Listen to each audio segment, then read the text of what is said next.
Okay, so we're now going to talk about major neurotransmitters. What is a neurotransmitter and which neurotransmitters are most often used where in the nervous system? Okay, so let's begin. Major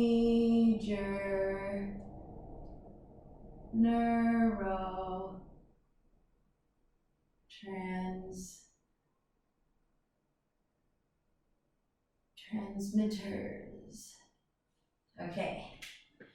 Neuro, which is everything to do with nerves, our nervous system, okay? Transmitters, things that transmit, things that are messages, they're signals.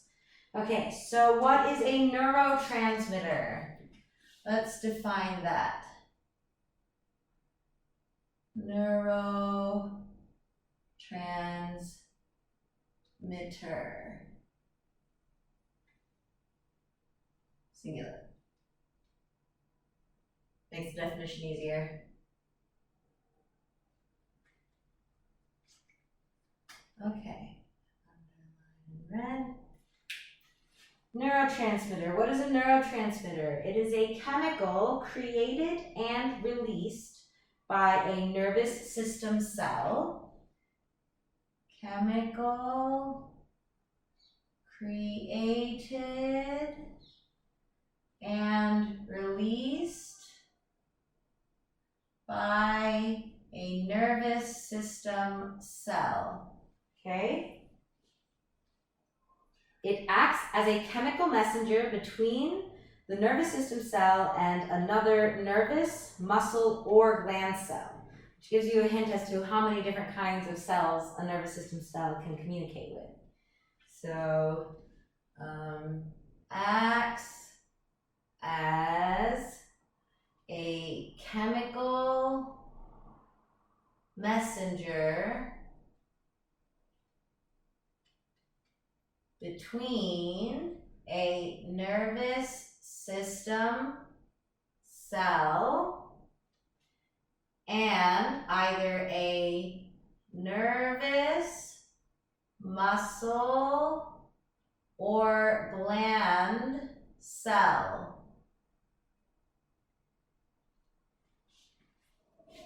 Okay, so what is the difference? You may have heard of the term neuromodulator. Okay, that's another word that we're going to be using. The difference between a neurotransmitter and a neuromodulator.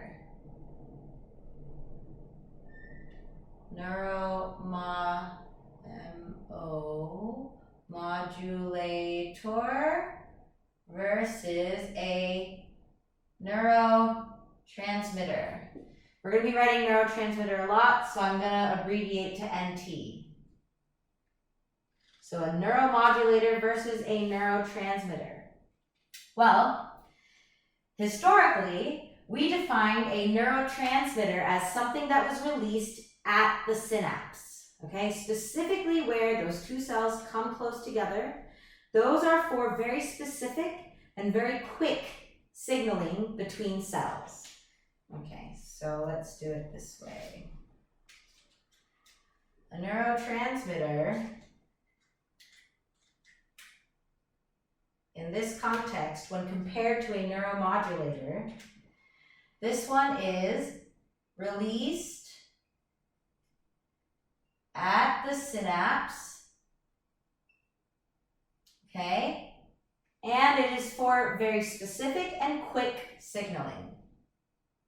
Specific and quick, okay? So what about a neuromodulator? Well, historically, these were defined as the ones that were just released kind of out of the cell into anywhere. Just anywhere, but eventually it's going to go and interact with another cell, and it's going to have an impact on that cell, and it's going to change something about that other cell's electrical state or its chemical signaling. So, a neuromodulator is released into the extracellular cellular space that is not the synapse.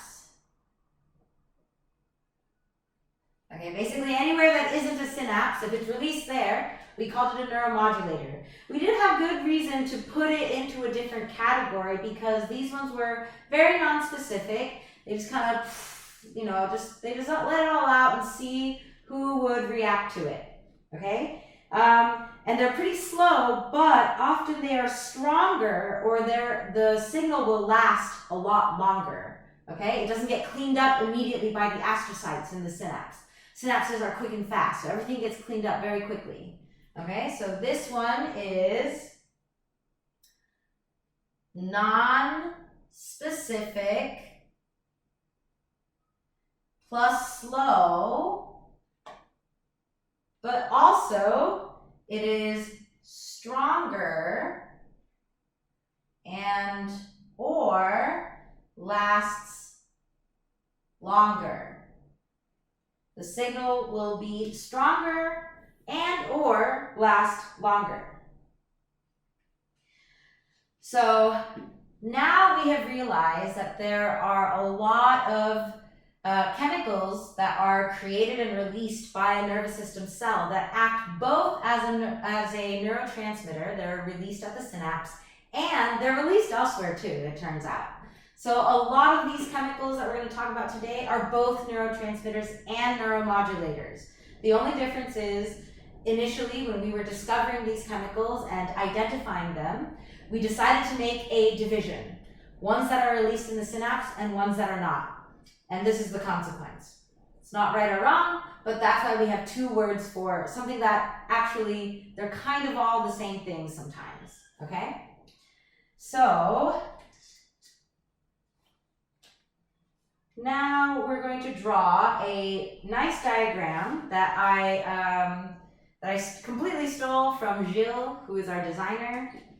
Okay, he put together this very nice way of representing all of the major neurotransmitters in a big picture diagram. So I'm going to replicate my poorer version of that here.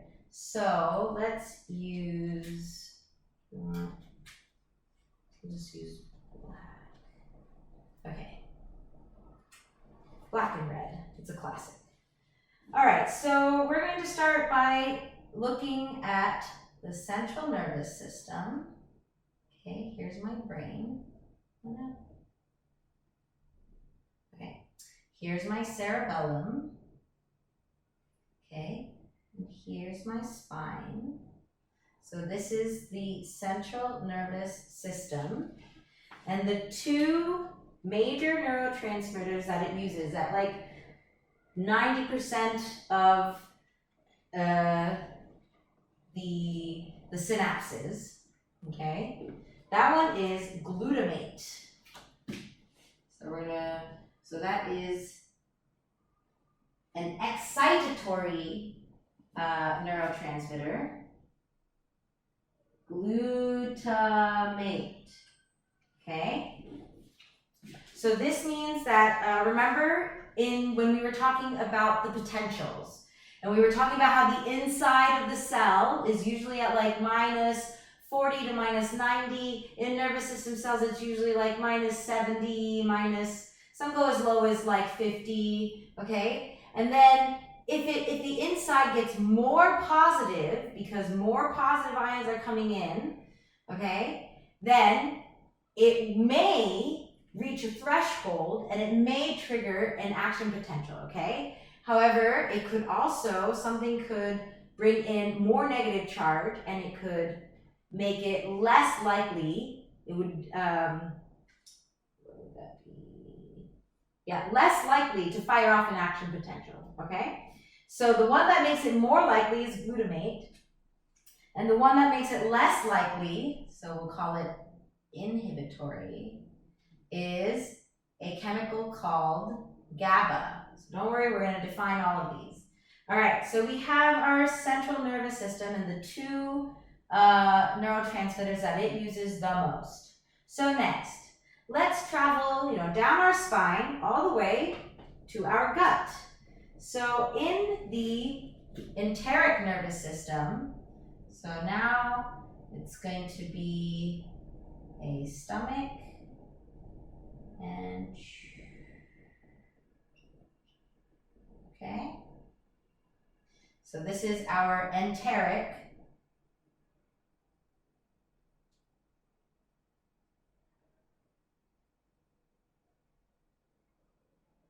Okay, enteric nervous system.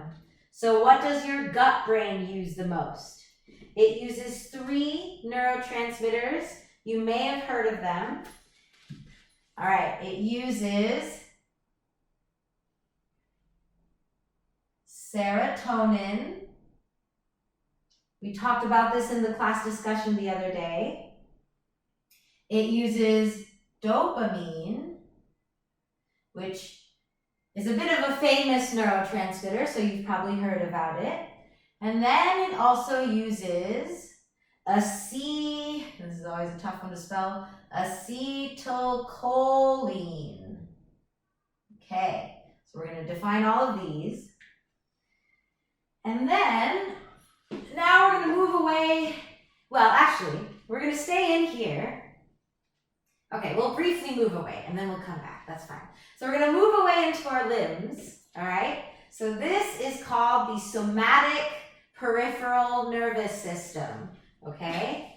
So I think the reason why is because most of the cell bodies, the somas, are not in your peripheral nervous system. It's mostly the axons and the axon terminals. So most of the cell bodies are in your central nervous system, and a lot of the nervous system that is out here, it's not the cell bodies, it's the axons. So first we'll go over here to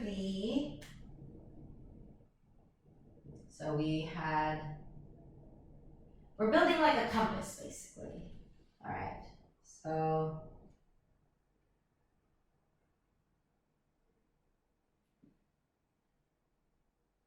here we go. So now we have the somatic nervous system, and I like this symbol that Gilles created, which is like a target.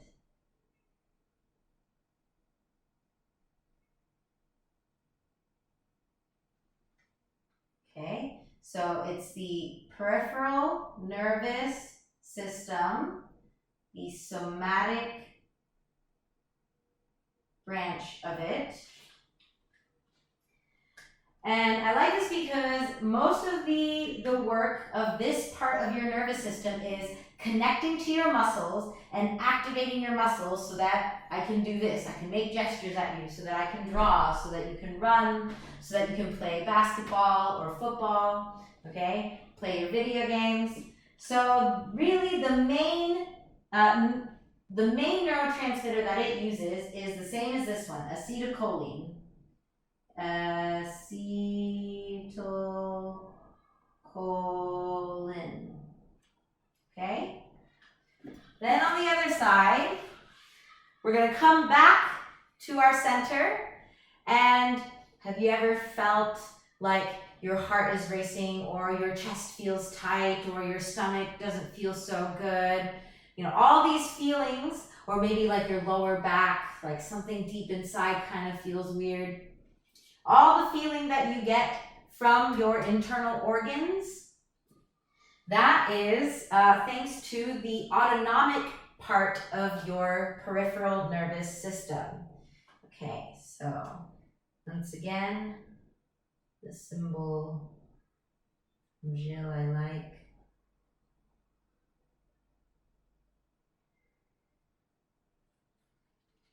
All right, so this is your peripheral, oh my goodness, my handwriting.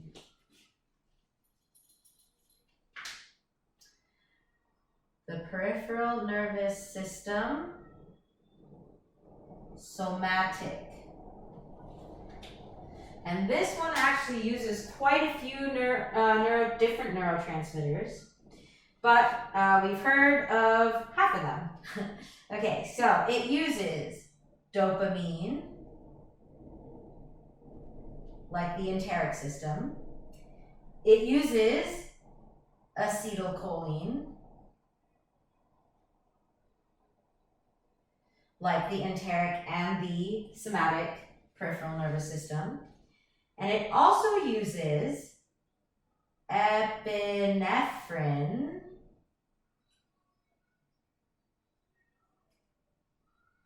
and norepinephrine.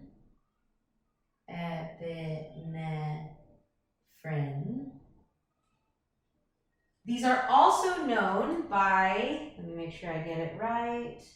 Yes, so epinephrine is also called adrenaline,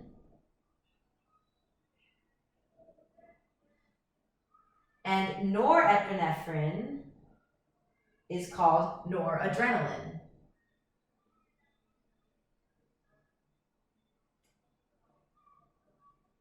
Okay? Great, so now we're going to talk, so this is the big picture. Actually, I wrote this really, really quite big. Okay, so I'm just gonna move things, well, okay, let's see. Maybe I can fit it all up there. Let's see. Okay, so now this is our big picture view. We have glutamate and GABA up in the central nervous system and in our spine. Then we come down to our gut and it's serotonin, dopamine, acetylcholine. When we go out to our limbs, it's acetylcholine. And when we come back to our internal organs, it's dopamine, acetylcholine, and epinephrine and norepinephrine. Okay, so there is some overlap. So let's begin with the central nervous system. So I'm going to say, big heading here, which neurotransmitters are used most often and where?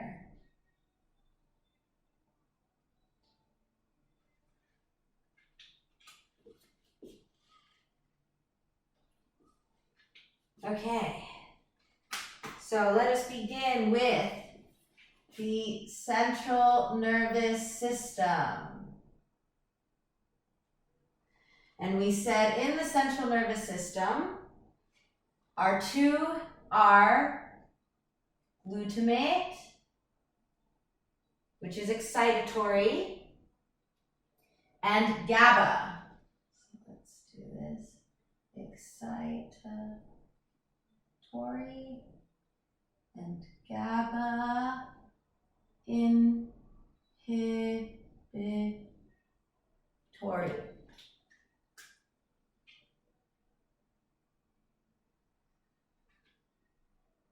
Okay, so real quick, we're going to define these. Excitatory means that it makes a cell more likely to depolarize, meaning fire off an action potential, depolarize, or it can also mean fire off a graded potential.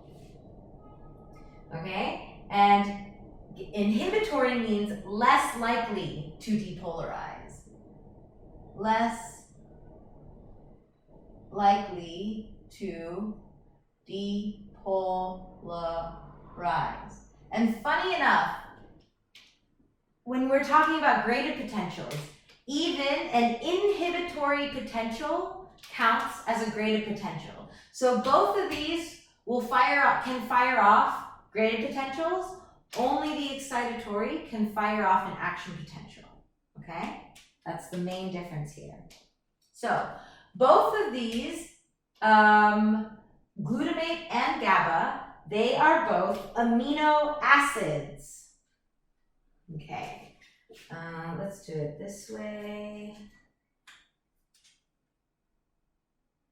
Glutamate and GABA are both amino acids.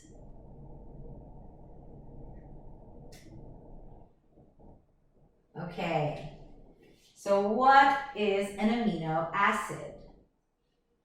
All right, an amino acid is an organic compound that contains an amine and a carboxyl group plus a side chain specific to each amino acid. Okay, that was a lot of words. Let me write it down and then I'll draw it and hopefully it will make sense. Okay, so amino acids, these are organic compounds. They contain an amine plus a carboxyl group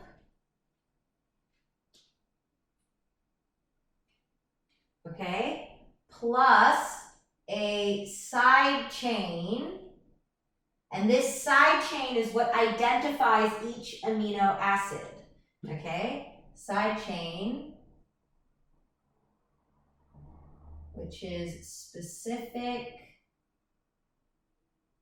to each amino acid. All right, so let's draw our template or alpha amino acid, okay? Alpha amino acid. And this is more or less what all amino acids look like. Okay, so here we go. We have color, let's use purple. Okay, so we're going to start off with a basic carbon structure, okay? Because carbon, our planet supports carbon-based life forms, okay? So here's our basic carbon. And off to one side, we are going to have our amine, which looks like one of these, a nitrogen with 2 hydrogens bonded to it. So this is our amine plus the then we need to draw the carboxyl. All right, so over here, a carboxyl is a carbon atom that is double bonded to an oxygen on one side, then single bonded to an oxygen with a hydrogen coming off of it. Okay? So this is a carboxyl. Carboxyl. Okay, then we're going to go back to the middle here, and coming off of this part of our main carbon structure, this is going to be the side chain. This is the part that looks different in every amino acid, okay? So this is the side chain. All right. Okay, so just for now, I'm going to erase this so that I can use the space down here. Yeah, I'll do what I should have done the first time. So, down here is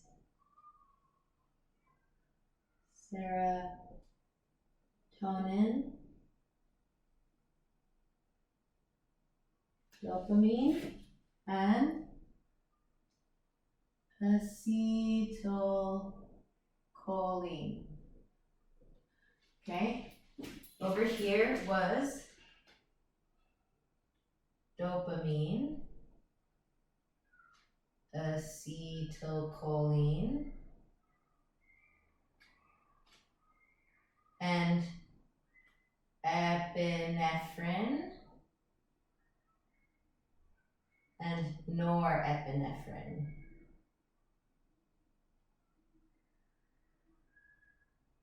Okay? All right, so back to, we'll just say like this to make it clear. Okay, so back to our amino acids, glutamate and GABA. So let's draw specifically what each of them looks like, okay? I'm gonna make our side chain a little smaller.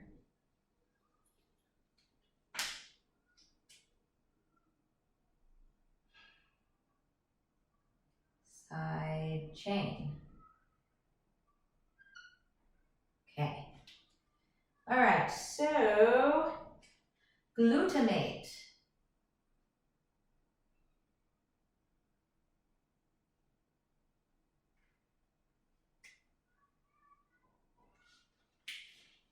All right, glutamate is actually a derivative of the amino acid glutamic acid.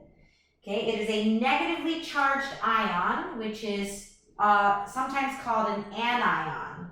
So this is an anion of glutamic acid. Okay, so anion, that means a negatively charged ion, okay? And glutamic acid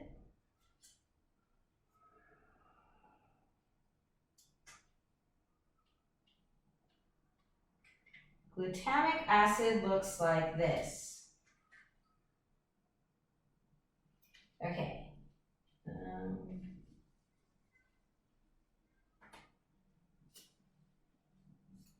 Okay, so we have over here NHO,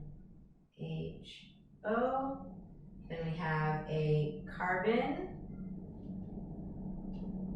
which is double bonded to oxygen, then another carbon, carbon, carbon. Oh, okay, so when I'm drawing this, if I make a triangle that is shaded in, I'm gonna try, these structures are actually three-dimensional, okay? So we have to like draw them flat, but then also indicate when they're poking out or in to the wall that we're drawing on, okay? So a filled-in triangle is out, and an empty triangle is in. So once we get here, we have something coming out towards us. And this is our amine group. And then we have a carbon double bonded to oxygen and to an oxygen and a hydrogen, which is our carboxyl. So here we go. Where is our amine? Here is our amine. And where is our carboxyl? Here is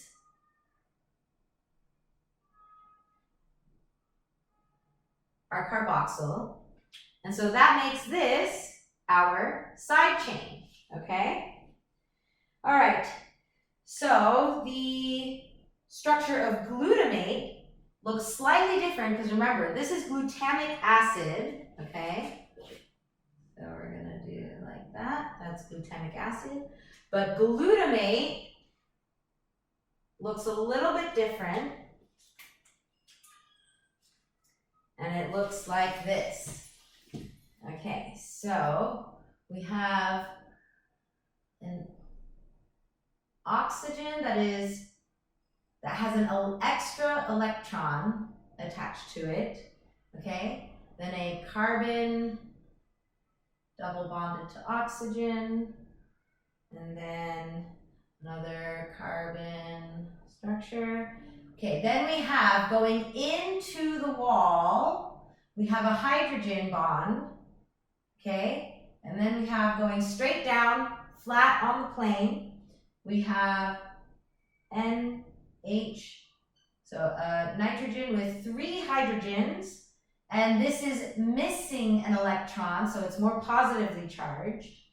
And then we come over here to our carbon, double bonded to an oxygen, and an OH structure, okay?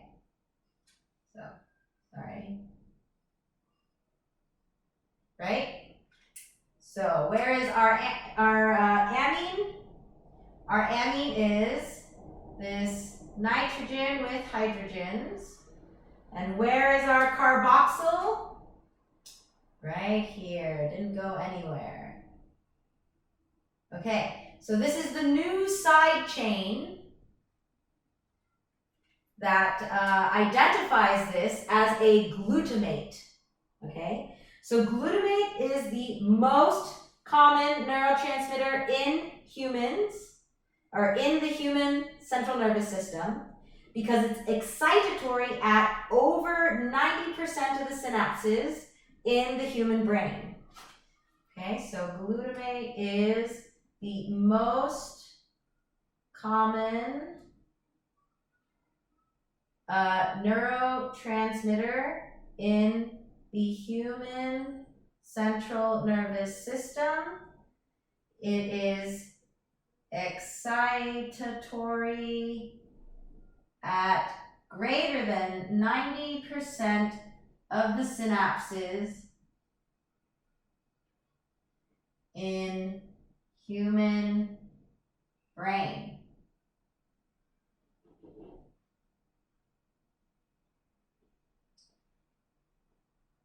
Okay, I could have done that a little more neatly.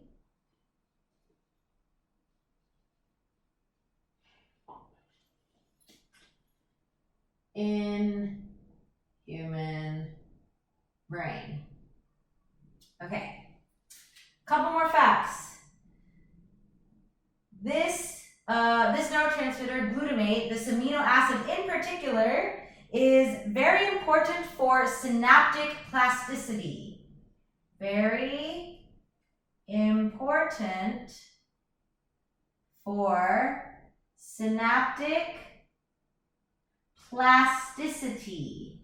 Plasticity. All right, what is synaptic plasticity?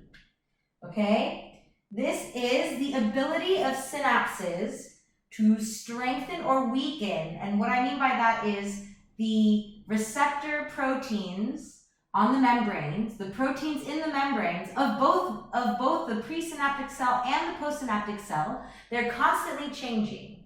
They're constantly being renewed. And so synaptic plasticity is the ability for that renewal to happen based on increases or decreases in activity. So have you ever felt like when you train something, either a way of thinking, you're training memorizing something, or a movement, if you're training your movement, and why did my light go away?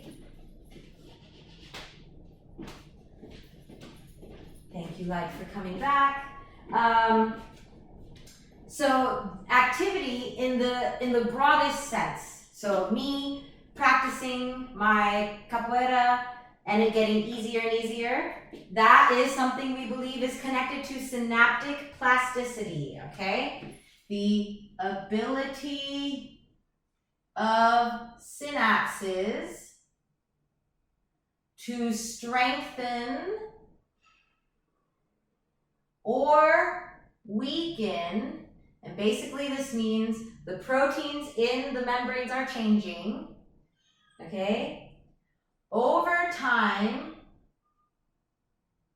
in response to an increase or a decrease in activity. Okay. So is that everything for glutamate? Yes, that is.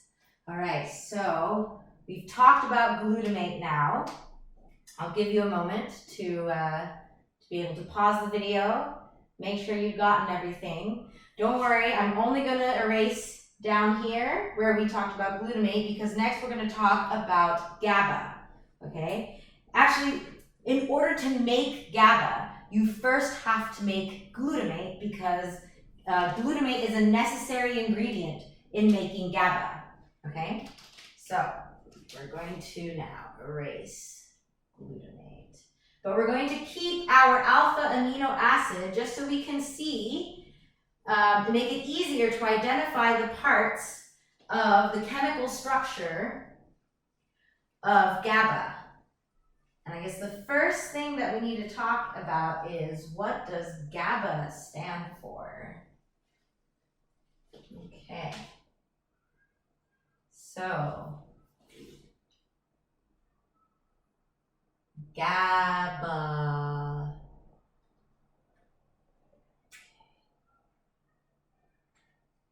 GABA. Okay, what does GABA stand for? It stands for gamma aminobutyric, yes, acid. Okay, so gamma aminobutyric acid, GABA. Okay, so like I said before, you need glutamate in order to make GABA, because glutamate is a necessary precursor. Precursor is basically a fancy word that means in a biological reaction, it's an ingredient you need for the next reaction. So this is something you have to have. Glutamate unlocks the achievement of GABA, okay? So glutamate is a necessary precursor, that's the term that is used, to GABA. So if you can't make glutamate, you don't get GABA either, okay? It is the second most commonly used neurotransmitter after glutamate. Second most commonly used neurotransmitter. And it is inhibitory at greater than 90% of the synapses that don't or aren't at this time, that aren't using glutamate. So, if a synapse is not using glutamate, then it's almost always going to be using GABA. And this changes. That's why I instead of saying that aren't, so I said that aren't using glutamate instead of saying that don't use glutamate, because synapses are constantly changing, okay? So let's draw the chemical structure of GABA, and let's see if you can identify the different components, okay? So now we're going to start with 2 hydrogens bonded to a nitrogen. Then we're going to have a carbon, carbon, carbon, carbon, double bond to an oxygen, and then OH. That's it. It's a really simple one. So where is our amine? Yeah, it's here. And where is our carboxyl? It's right here. So it kind of just lacks any kind of side chain. It's a very simple molecule.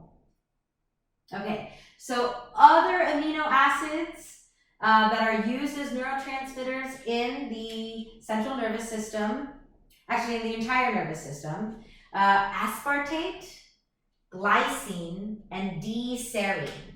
These are just some other, but really most of the time, everyone's going to be talking about GABA and glutamate. GABA and glutamate, glutamate and GABA. Okay, so those are the 2 main ones for the central nervous system and the spine. Okay, all right. So Now we're going to move on to the enteric nervous system. And that one's got a couple of different ones, so that might take a little while longer, so I'm going to make a new video, okay? All right.